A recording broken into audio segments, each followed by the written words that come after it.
ಅಮಿತಾಬ್ ಬಚ್ಚನ್ ಅವರ ವಾಯ್ಸ್ ಅನ್ನ ಕೂಡ ರಿಜೆಕ್ಟ್ ಮಾಡಿದ್ರು Yes, ಆರಂಭಿಕ yes, ಹಂತದಲ್ಲಿ. yes, yes, yes, yes. ಅದಾದ್ಮೇಲೆ ಹಿಸ್ಟ್ರಿ ಕ್ರಿಯೇಟೆಡ್. ಆದ್ರೆ ಆಗ ಸ್ಕ್ರೂಟಿನೈಸ್ ಆಗ್ತಾ ಇತ್ತು ತುಂಬಾ. ಹೌದು, ಹೌದು.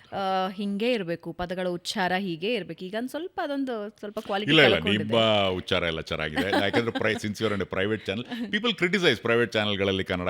I don't think so. ಎಲ್ಲ it is not 100% true, but to a certain extent ಇವಾಗಿನ ಬರ್ತಕ್ಕಂಥ, ಸಾರಿ ಫಾರ್ ಇಂಟರ್ಫಿಯರಿಂಗ್, ಯಾಕೆಂದರೆ ದೂರದರ್ಶನಲ್ಲಿ ಇವತ್ತಿಗೂ I am not trying to be biased something like ಆ ಉಚ್ಚಾರಣೆಗೆ ಇದಿದೆ. ಈಗ ನಿಮ್ಮಂಥ ನಿರೂಪಕರು ಬಹುಶಃ very few are there who concentrate on ಕನ್ನಡದಲ್ಲಿ ಇರಬೇಕು ಅಂತ. ಸೊ ನೀವು in spite of all these wave, ನೀವು ಹೆಂಗೆ ಅದನ್ನು ಮೇಂಟೈನ್ ಮಾಡಿದ್ರಿ? Let me ask you. I think by God grace ಒಂದೇ.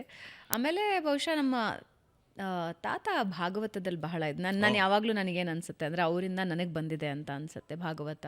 ಆ್ಯಂಡ್ ನಾನು ಅಪ್ಪಟ ಕನ್ನಡ ಸ್ಟೂಡೆಂಟ್. ನಂದು ಡಿಗ್ರಿ ಆಗಿದ್ದೂ ಕನ್ನಡದಲ್ಲೇ.